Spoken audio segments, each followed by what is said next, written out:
In the world of content creation, the algorithm is a term that's often thrown around with a mix of fear and frustration. It's frequently used as an excuse for why certain creators aren't growing as fast as they'd like. In today's video, we're going to flip that narrative and show you how to turn the algorithm into a powerful tool that can skyrocket the growth of your content on all the major platforms.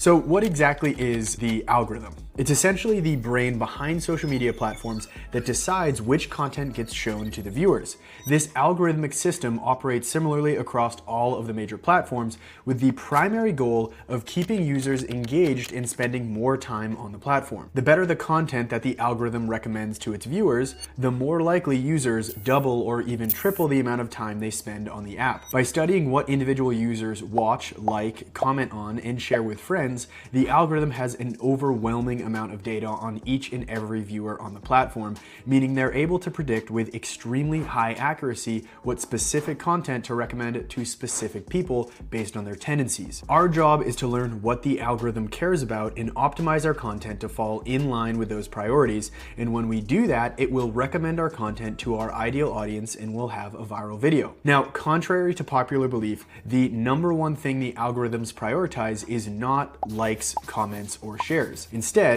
and this is extremely important to always remember, the algorithm primarily cares about watch time. When a viewer watches a video for a significant portion of its duration or even re-watches it, that signals to the algorithm that the content is engaging and worth promoting to a wider audience. And this right here is what we're going to spend the majority of this program focusing on. How do we hook the viewer to watch in the first place, and then how do we retain them to watch our entire video or re-watch it? Now, why does watch time matter so much? Well, it all comes down to the platform's bottom line. The platforms like TikTok or Instagram, they all make their revenue from ads, and the content with higher watch times means more time spent on the platform, resulting in more ad views, which translates to higher profits for the platforms. While engagement metrics like likes and comments are still important and considered by the algorithm, they don't directly contribute to the platform's financial success in the same way that watch time does. Also, keep in mind, most social media users are passive viewers. Only 10 to 30% of total viewers of a video will hit that like, comment, or share button. So realistically,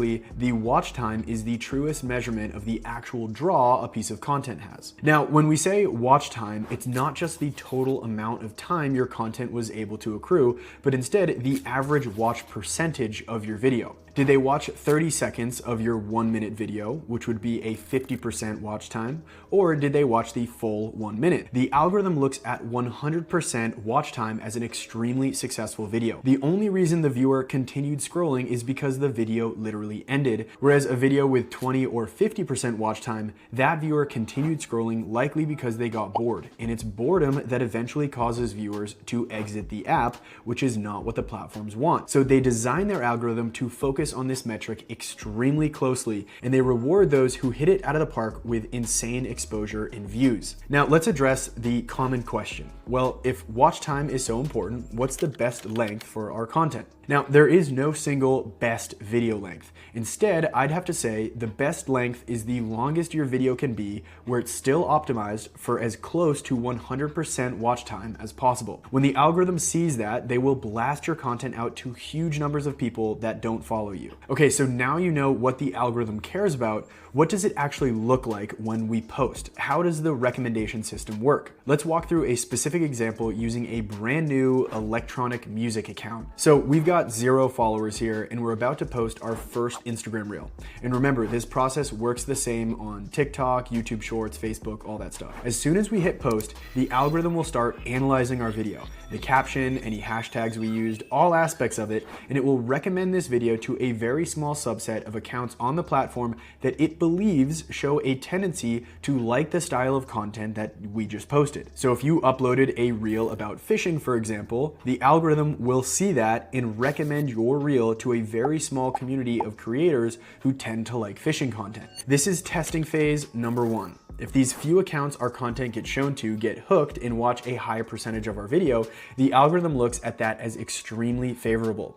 It will then graduate this video into testing phase number 2, where it finds a larger subset of accounts that again tend to like this style of content. Again, if this new subset also shows positive watch percentage, the testing process continues, recommending our video to larger and broader audiences. It's a chain reaction series of events that can literally result in a multiple million view video on a brand new account. Now, on the flip side, if our video has a terrible hook, it's not optimized for watch time, and no one stops and watches in the first round of testing, that video is likely dead in its tracks. Why would the algorithm continue recommending this video when they have thousands of other successful posts that they could serve viewers, or even other new posts that are in need of testing? This is why hooking our viewers and optimizing for watch time is so freaking important. If you can't do those two things, your post will be seen by no one. And don't worry, by the end of this course, you will be a master at the psychology of stopping people in their tracks and keeping them retained throughout your entire video. This also brings us to one of the most important mindset shifts that you need to make as a relatively new, undiscovered creator. In order to succeed, you need to hook and retain complete strangers on the internet,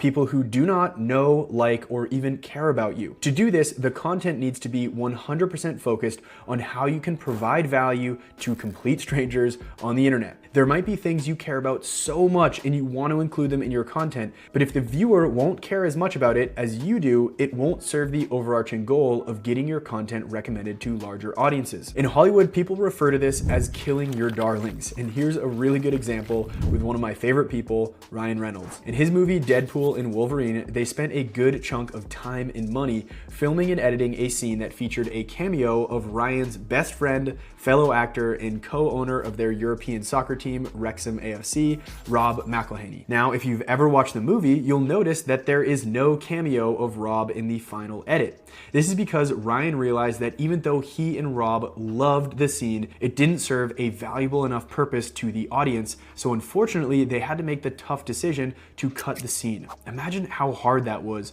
for Ryan cutting out his best friend from his movie. This has to apply to your content as well. You might have things you really want to talk about or show in your content, but if strangers on the internet won't care about it, you have to kill your darlings. There's a time and place for passion projects, but when the goal is growth and using the algorithm to your advantage, that time is not right now. Other than that, you are now an expert at the algorithm. Thank you so much for watching, and I will see you in the next one.